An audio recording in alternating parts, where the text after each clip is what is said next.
9 হলে 10 কৰিব মন যায়, 10 হলে 11 কৰিব মন যায়। মানুহৰ মনটোৱে তেনেকুৱা।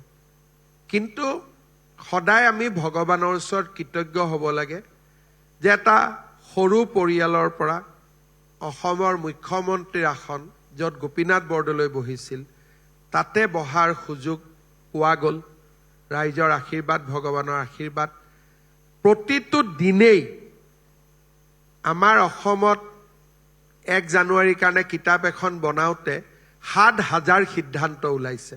মই ক'লো এইবোৰ কোনে পঢ়িব, 200 মান লিখি দিয়ক। প্ৰতিটো দিনতে কিবা এটা কৰাৰ প্ৰচেষ্টা। কিন্তু যদি আপুনি মোক কয় যে 10ৰ ভিতৰত আপুনি কিমান কাম কৰিছে, মইতো 6-7তে থাকি যাম।